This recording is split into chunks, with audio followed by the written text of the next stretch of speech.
అందరికీ నమస్కారం అండి. ఈరోజు ఒక మంచి షార్ట్ స్టోరీతో మీ ముందుకు వచ్చేసాను. Welcome back to our channel positive webs in Telugu. ఒక చాకలి అతని దగ్గర 2 జంతువులు పెంచుకుంటూ ఉంటాడనమాట. అంటే ఒక కుక్కని ఒక గాడిదని పెంచుకుంటూ ఉంటాడు ఆ చాకలి అతను. ప్రతిరోజు కూడా తను తిన్న దాంట్లో కొద్దిగా వాటికి కూడా ఆహారం అనేది పెడుతూ ఉంటాడు. కానీ వాటికి సరిపోకుండా ఉంటాయన్నమాట. ఒకసారి ఒక అర్ధరాత్రి చాకలి అతను నిద్రపోతూ ఉండగా ఒక దొంగ అనేది అతని ఇంట్లో జొరబట్టడానికి ప్రయత్నించగానే కుక్క అరవాలి కదా, కానీ అరవకుండా అలాగే ఉంటుంది. నాకేం సరైన అన్నం పెడుతున్నాడా, నేనెందుకు అరవాలి, నేనేం అరవను అని చెప్పి అది గమ్మును పడుకుంది. తర్వాత గాడిద, ఏంటి ఈ కుక్క అరవాలి కదా, దొంగ వచ్చాడు మన యజమాని దగ్గరకని, కానీ అరవకుండా అలాగే ఉంది ఏంటి అని చెప్పి అలాగే ఒక 2 నిమిషాలు చూసి అది సరే మనమన్నా అరిచి యజమాని లేపదామనే ఉద్దేశంతో గాడిద అరుస్తుందన్నమాట. ఆ అరుపులకి ఆ దొంగ అయితే మాత్రం పారిపోయాడు. ఆ అర్ధరాత్రి అరిచి ఇట్లా నిద్ర అనేది డిస్టర్బ్ చేస్తున్నావు అని చెప్పి ఆ చాకలి అతను ఆ గాడిద తలపైన పటా అని 4 దెబ్బలు కొడతాడు. దాంతో అది నొప్పికి అలాగే గమ్మున పడుకుంటుంది. ఈ కథ మూలంగా మనకు తెలిసింది ఏంటి అంటే, ఒక్కొక్కసారి ఎవరికిచ్చిన పని వాళ్ళు చేయటమే ఉత్తమం. కుక్కకి అరవటం అంటే దొంగలు వీళ్ళంతా రాకుండా కాపాడటం అని ఒక ఇది. అలాగే గాడిదకి చాకలి అతను పెంచుకుంటున్నాడు కాబట్టి తన మూటలు అవన్నీ మోసేదానికని చెప్పి, కాబట్టి వాటి పని అవే చేయాలి. వాటి పని అవి చేయకుండా ఇలా మారి చేసినప్పుడు వాళ్ళకే నష్టపోతూ ఉంటాయి. ఇలా గాడిదకే కాదండి, మన జీవితంలో కూడా మన పనులు మనం చేసుకోకుండా ఇతరుల పనులు అనేది జోక్యం చేసుకున్నప్పుడు మనకే నష్టం కలుగుతూ మనం అవమానపడుతూ ఉంటాం.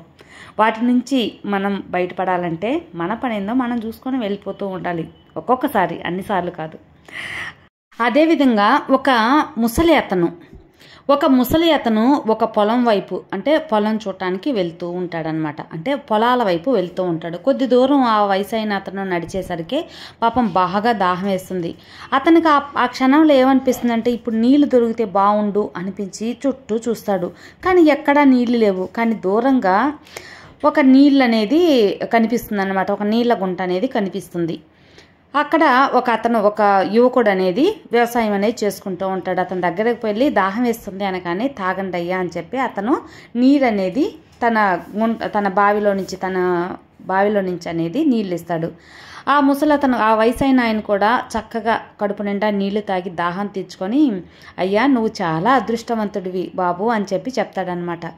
అప్పుడు ఆ యువకుడు, ఎందుకు పెద్దాయనా నేను అదృష్టవంతుడిని అనగానే, ఇంత ఎండాకాలం కూడా అన్ని చోట్ల నీరు లేదు, కానీ నీ పొలంలో మాత్రం నీళ్లుంది, నువ్వు అదృష్టవంతుడివే కదా అని చెప్పగానే అప్పుడు ఆ యువకుడు, అలా చెప్పకండి అయ్యా, నా కష్టాన్ని అదృష్టం అని మాత్రం చెప్పొద్దు. నేను కష్టపడి నీళ్లు వర్షాకాలంలో వచ్చినప్పుడు ఆ నీళ్ళని సేకరించి ఇలా బావిలో నేను నింపుతూ ఉంటాను. అందువల్ల నాకు ఎండాకాలం కూడా నా గుంటల్లో నీళ్ళు అనేవి ఉన్నాయి. కాబట్టి కష్టపడి పనిచేసే నాకు అదృష్టం అనేది అంటగట్టకంటే, అదృష్టం వల్లే నాకు ఇలా కలిగింది అని చెప్పి మాత్రం నన్ను అనవద్దు, నాకు అది ఎంతో బాధ కలిగిస్తుందని ఆ యువకుడు అంటాడు. అప్పుడు అవును కదా అని ఆ చిరునవ్వు నవ్వి ఆ వయసైన అతను ఇంటికి వెళ్ళిపోతాడనమాట. ఇలాగేనండి, మనం కూడా ఏదైనా సరే మనం సాధించాలి అంటే ఖచ్చితంగా కష్టపడాల్సిందే. కష్టపడకుండా ఏం చేయకుండా గమ్మును కూర్చొని అదృష్టం వచ్చి నన్ను వరిస్తుందిలే అని చెప్పి ఎదురు చూస్తూ ఉంటే కాలం అంతా ఎదురు చూడాల్సిందే. కాబట్టి మన కష్టాన్ని నమ్ముకున్నప్పుడు ఆలస్యంగా అయినా సరే దానికి తగ్గ ఫలితం అనేది తప్పకుండా వస్తుంది. కాబట్టి కష్టపడదాం, ఫలితాన్ని పొందదాం. అది ఫ్రెండ్స్ ఈరోజు వీడియో.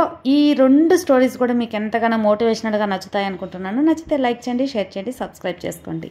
మరో మంచి వీడియోతో మళ్ళీ కలుద్దాం. అంతవరకు have a good day friends. Thank you for watching. Bye.